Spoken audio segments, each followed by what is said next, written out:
Welcome to A Human Among Humans. I'm going to get closer to you. There we go. And my name is Michael Coran, and this is I think we're becoming at least situational friends. I would say yes. Yes. And I would argue that all friends are situational friends, but we can go down that road We've if done you that, want to. no. But you have friends that have remained with you even though you've left the situation. Yes, that's true. That's true. We might, you never know. It's always a danger. Or an opportunity, if you're nicer. So, I'm wondering which...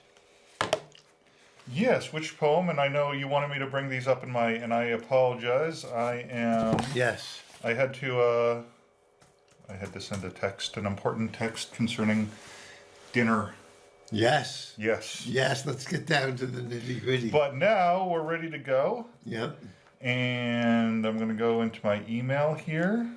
And I have maybe another riddle for Will when we're ready.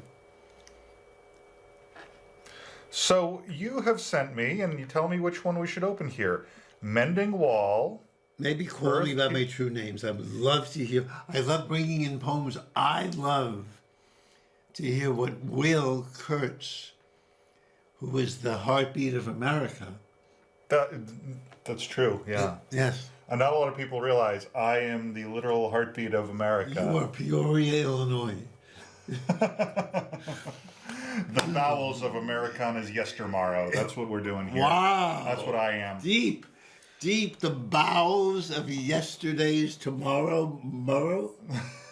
I think that I am the bowels of Americana's yestermorrow. Yes, that's beautiful. Well, thank you. Jay, did you make that up, did you? That's what I used to, when I used to do a show on CCTV, that was like how I would open the show. And that was your words. Yeah, I would say greetings, people of Cantabridge. I don't know how quickly you forget. I'd say greetings, denizens of the People's Republic of Cantabridge, human flesh nodes watching all around the World Wide Web, and all the boats at sea. And I would say, broadcasting to you live from CCTV studios in Central Square, the bowels of Americana's yestermorrow. Wow, and this was all for the fortune cookie show? Yes. No! No, I know. Well, the introduction is so elegant and beautiful. And then you spend the show saying how dumb fortune cookies are. Well, yes. But your introduction was so much above that. That must have been a letdown for you and your... Maybe. If I introduce someone or even saying to them, I feel suicidal, and I was wondering to be or not to be, that's really the question. Mm.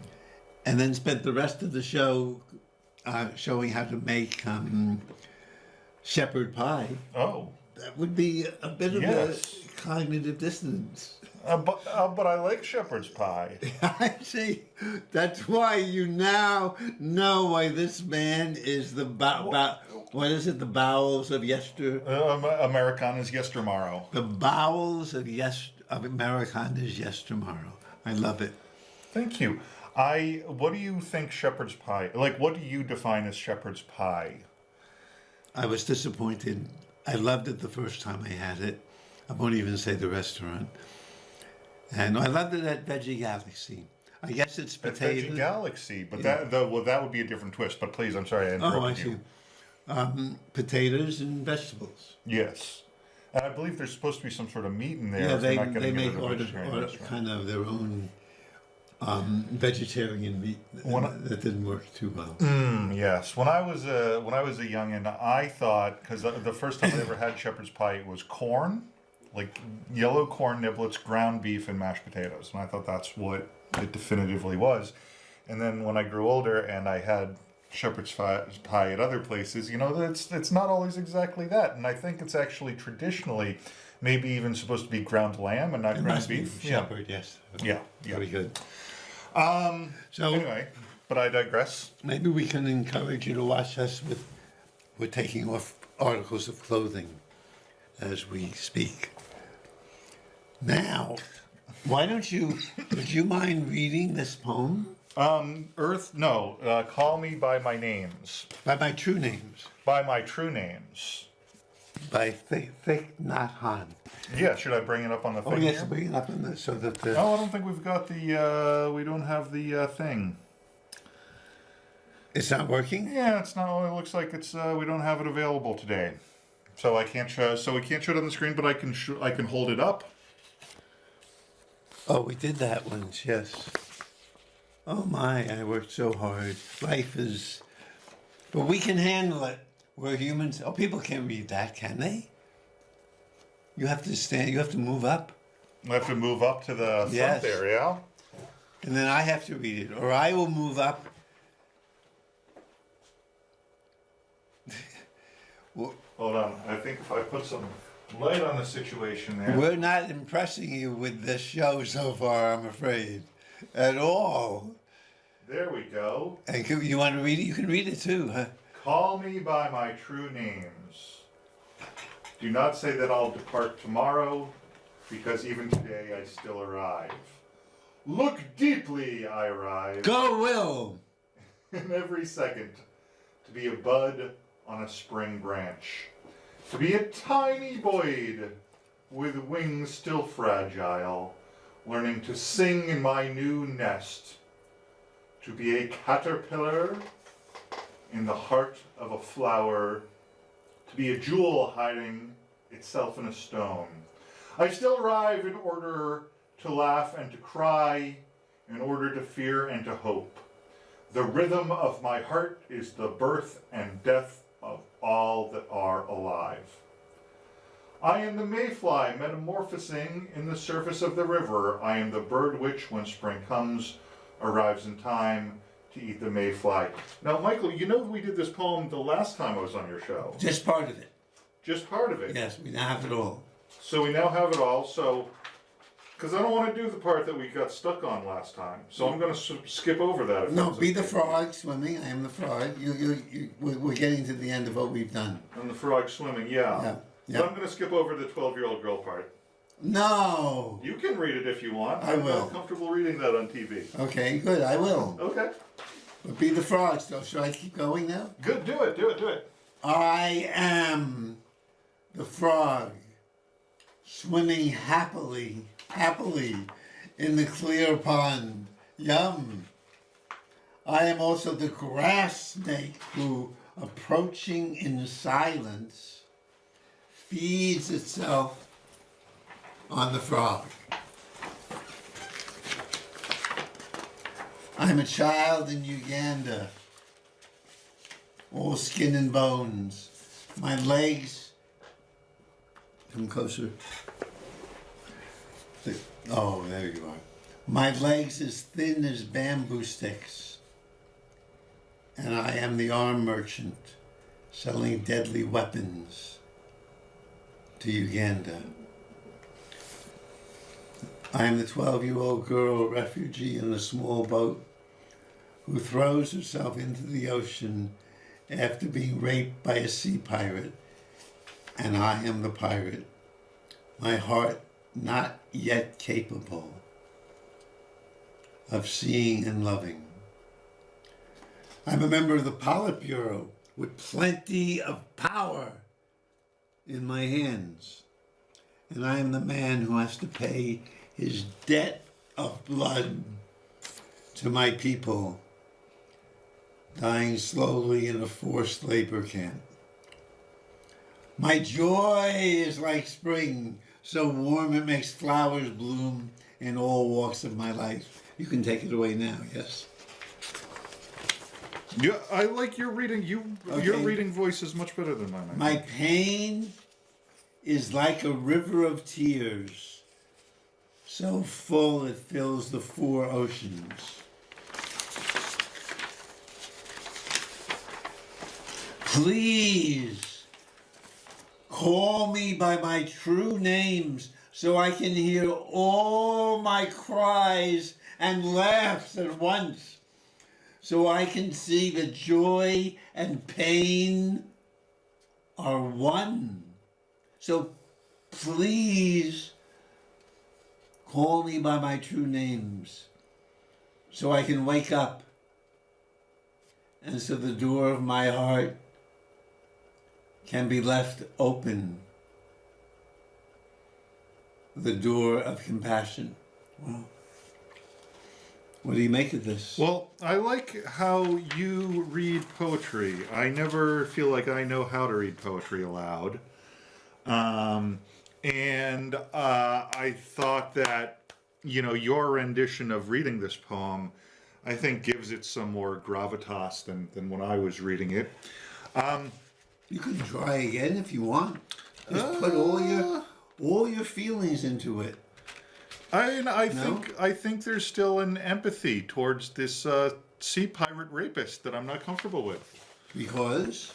Because I don't believe in empathy towards rapists. But let's move beyond that, because I feel like we spent last time talking about that.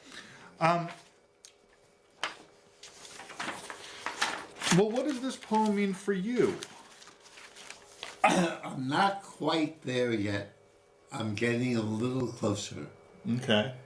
A friend of mine was complaining because I am president of a reading group.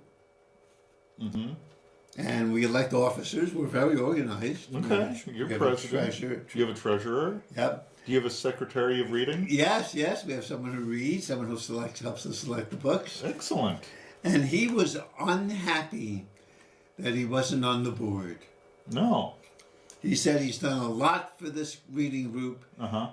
And he wanted me to feel how unfair it was that he wasn't on the board. Mm-hmm. And I'm learning now, finally, thanks to nonviolent communication, instead of arguing with him, to say, oh, and to really do feel it. It feels, you really feel it's unfair. You do so much work for our group that you're not on the board. And I almost, not quite, he liked it. Yeah. And it was almost there where I could really, I was repeating the words, which helped. It helps a lot. But I could really feel like John, who really wanted to be on the board of the reading group. So I would like to be that, I think. Yes, I'd like to, I used to take in the news and, to be informed. Yes. But to identify with the children torn from their parents. Mm-hmm. I saw a video on television of a 6-year-old boy saying, "You're not my mommy." He had been taken from her. "You're no longer my mommy. I want to go back into that kindergarten and play. You left me too long, and you're not my mommy." And I could begin to feel for the boy and his mother and be so angry at our president. Feel it. Yeah. So that's new for me. I used to like to be informed and talk about it and say it was outrageous, but not really be it. And I would like to ways that it would be helpful. I mean, too much of it, maybe taking it in too much. There's an old mantra: don't mourn, organize. Okay, yeah.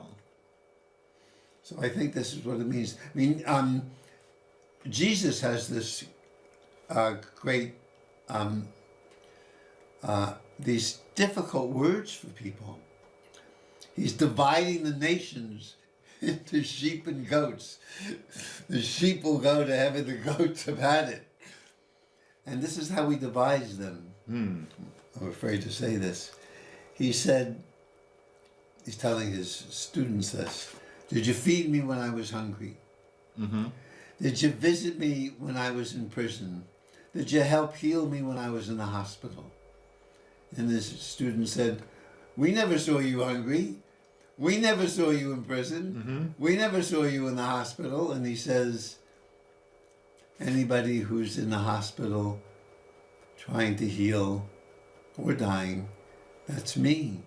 I'm that person too. I'm the person who's hungry on the street. You know, these homeless people, I'm sure you passed them. I'm those people. Now, are you also, however, able to empathize to the same level? You mentioned, being angry at the president and the administrations for the really horrible way they've been treating, people at the border. And oftentimes these people are fleeing very violent, horrific situations. That we help create the United States. Sure, on a geopolitical level, yeah, absolutely. And they come seeking asylum, and we have an administration that is literally ripping children away from their parents and then separating them, and then not even documenting the process so they can never find each other. It's hard to believe. You can't just write that down. And it's horrific, and it'll, in the history of our country, I believe, stick out in the same way that the Japanese internment camps did during World War II. Things that were done at a time that are just so horrific. We're like, how did this happen in our country, right? And now you talked about empathizing with the children and the parents. Are you also able to empathize with the president, with the president's advisors like Stephen Miller and others who implemented this policy, with the border agents who are actually doing the separating of children? Are you able to empathize with all of those people to the same extent? I really can say I every 78 years, I'm horrified at how bad I am. I have a song. How bad can I be if you love me? How bad, right? So I'm really used to think I was better than I am. I guess it's a gift. I certainly can identify with any atrocious feeling and thought that has ever been done. There's an old Latin mantra, I am human. Therefore, nothing human is alien to me. What do you think? I am human, if nothing... Therefore, nothing human is alien to me. Which means the good stuff, too. Means the good stuff, too. Yeah.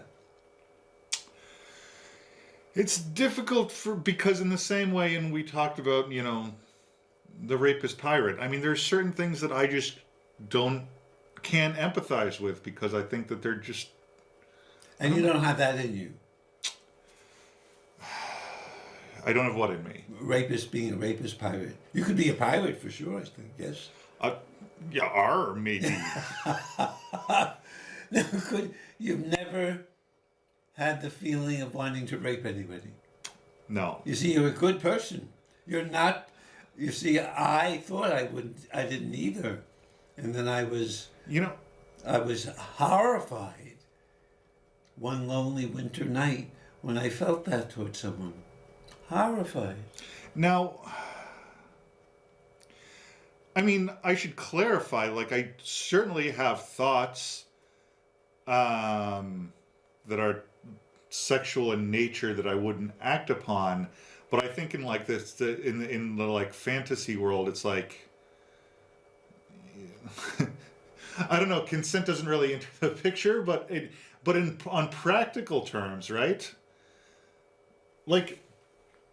You can fantasize about someone, whatever, a celebrity or someone that you know, right? And it's a fantasy. Yep. You would never act upon it, right? You hope not. I don't know, but no, it's just completely unappealing to me, the idea of doing that to someone against their will. It's just.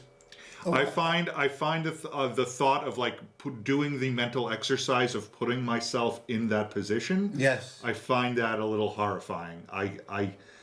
to me, it is more kind of mentally painful to put myself through the mental exercise of from the perspective of the rapist than it is from the perspective of the person being raped.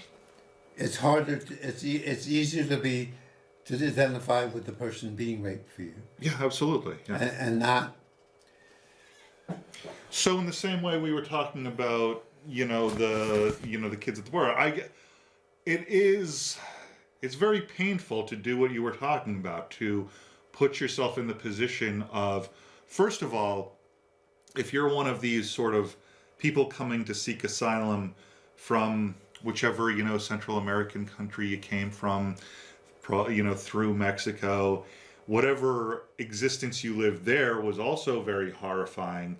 And then the entire journey, it's easy for me to sympathize with it, but to put myself in the position of them is difficult. I also think it's a little bit, you need to strive to do it, but you're never going to be able to truly understand what it's like to be someone else and to truly understand someone else's suffering.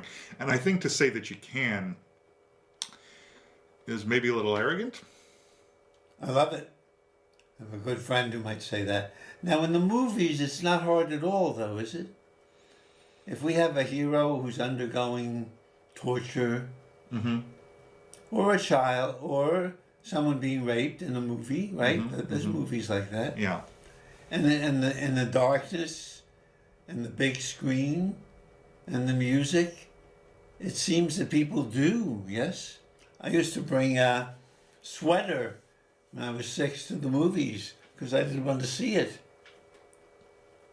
So what about you in the movies? Can you? It seems easier for many people to identify. Yes, I find it very sure. I get sucked into a movie, and imagining, I guess, that I'm in the position of the character or whatever, and it's not. You don't even have to work on it, right? It just happens. That's the magic of cinema, as they say. And you can really feel almost pain if a knife cuts the hero, right? Yeah. And maybe what about the villain? Yeah. It all depends on the movie too. Sometimes I think it's fun to identify with the villain. Sure, yeah. That famous series on television, The Mafia. Yeah, Sopranos. Yeah.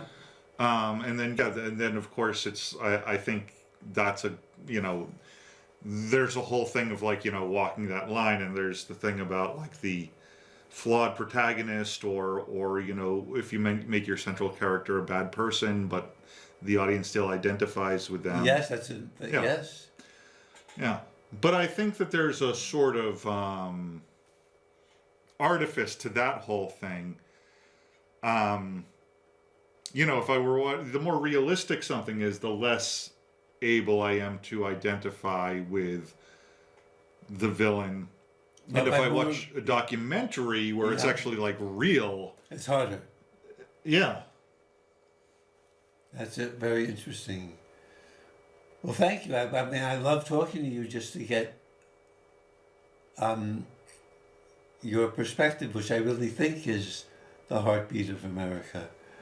And so why do you think, so when Jesus says, this is how he decided whether nations were going to go to hell or heaven.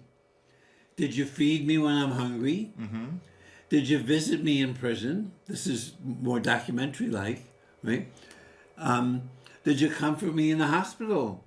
And the nations that don't do that, which alas, I don't know how we would be evaluated by Jesus. The nations that don't do that, he said, are going to the place of gnashing of teeth, where they said, we didn't take care of Jesus, of God. Mm-hmm.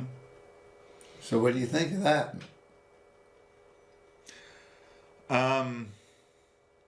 It's strange to think about. Well, so Jesus, right?